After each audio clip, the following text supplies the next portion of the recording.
Jasmine y Freddy eran unos niños muy alborotados, corrían por la casa de sus abuelos intentando recrear un acto de policías y ladrones.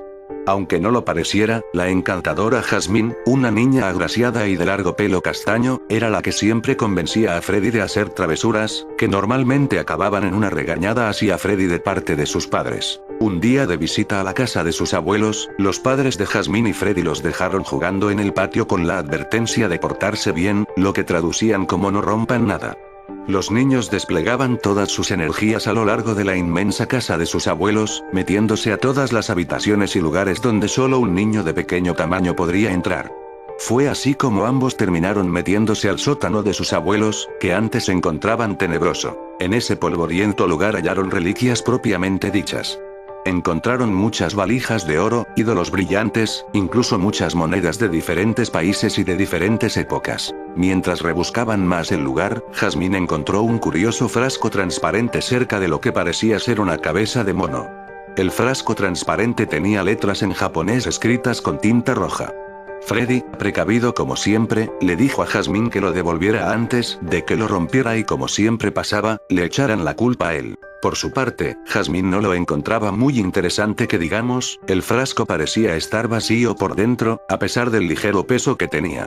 Entonces sin percatarse, el frasco se le resbaló de sus pequeñas manos, rompiéndose en el suelo por completo. Freddy llegó a ver cómo un polvo blanco se esparcía por el suelo y empezaba a deslizarse por el sótano. Ambos niños decidieron perseguir aquel polvo para no levantar sospechas de la travesura que habían realizado.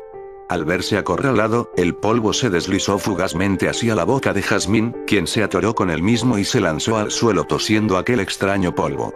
Freddy llamó rápidamente a sus padres para que auxiliaran a su pequeña hermana. Así pues todos, incluyendo sus abuelos, la llevaron al hospital más cercano al ver que tenía problemas para recobrar el conocimiento. Los doctores asumieron que el polvo que ingirió Jasmine debió de haber sido tóxico o dañino.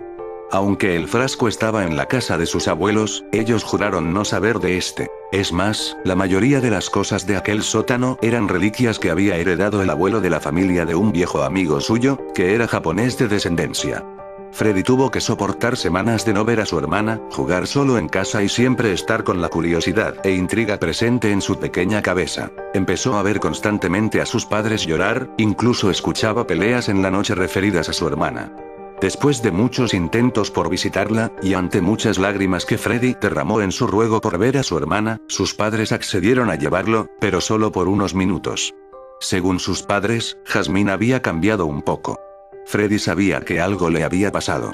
Al llegar al hospital, vio a su hermana echada en la cama en un estado muy deteriorado. Estaba pálida y muy delgada, casi irreconocible, pero lo que más lo sorprendió fue ver que su vientre estaba completamente hinchado. Sus padres lo sacaron de ahí, pero Freddy quería hablar con su hermana. El padre le dijo que ella no era la misma y que no era conveniente, pero Freddy empezó a discutir sus razones y expresar que era su hermana y que tenía el derecho de hablar con ella. Entonces su padre lo acompañó. Freddy miró con algo de temor a su hermana ahora inexplicablemente embarazada, y la saludó. Al principio creyó que ésta no lo había escuchado, pero luego se volteó y le dijo unas palabras que ni él ni su padre entendieron. El camino a casa se extendió por la pelea que tenían los padres de Freddy. El idioma que Jasmine habían hablado era claramente japonés, algo inusual en una niña que ni siquiera manejaba por completo su propia lengua española. Freddy escuchaba diariamente a sus padres hablar de hacer que un cura viera a Jasmine, pero era siempre el padre quien se negaba. Normalmente esas peleas terminaban con su madre llorando y su padre saliendo a dormir a otro lugar. Las visitas de Freddy eran casi diarias, sus padres ya le habían permitido ir a ver a su hermana con total libertad. El vientre de Jasmine estaba cada vez más hinchado, cosa que asustaba mucho a su pequeño hermano, el que a pesar de no entender las palabras de su hermana, le contaba cuentos y hasta las travesuras que hacía en el colegio esperando a que por lo menos ella sí lo entendiera él. Jasmine seguía hablando en otro idioma, y constantemente tenía ataques de pánico. Muchas veces se levantaba gritando frases en japonés y miraba al cielo con terror, terminando por acurrucarse en el rincón de la habitación cubierta por la bandeja de comida que se le llevaba. Ya se había vuelto una rutina. Los doctores creyeron que la mejor medida sería llevarla a un centro en donde la pudieran tratar mejor, propuesta que solo hizo enojar a los padres. Jasmine terminó por volver a su casa por decisión de sus padres, a pesar de las recomendaciones médicas. La pequeña se veía más delgada y mostraba siempre esa paranoia. Salía a altas horas de la noche solo para contemplar el cielo y pasar aproximadamente una hora sollozando en el suelo. Muchas veces intentaba comunicarse con su hermano, jalándolo y diciéndole en palabras incomprensibles para él algo con una expresión de terror. Se lo decía y señalaba al cielo, lo agitaba con fuerza. Pero era inútil, su pequeño hermano no podía entender lo que le quería decir. Fue una mañana de octubre que Freddy se levantó por los gritos de sus padres. Al parecer Jasmine iba a dar a luz. Fueron los cuatro rápidamente al hospital para atenderla. Jasmine se retorcía de dolor mientras se tocaba el bulto que tenía en el vientre. Freddy y sus padres esperaron afuera de la sala del hospital mientras los doctores se hacían cargo del estado de la niña. Finalmente, el doctor encargado del parto salió con una expresión seria, y llamó a los padres de Freddy. La madre se llevó una mano a la boca al escuchar lo que el doctor le decía. El padre solo cerraba los ojos con lo que parecía ser una expresión de dolor. Freddy no entendía lo que pasaba, por lo que sumergido en su curiosidad, entró al lugar en donde estaba su hermana, aprovechando su escurridiza habilidad. Su hermana reposaba, dormía plácidamente, seguro a causa del doloroso parto, y aún así no había bebé alguno. Freddy solo llegó a ver un historial encima de la mesa que al parecer acababa de ser llenado por el doctor. Con mucha cautela se lo llevó y salió de la sala.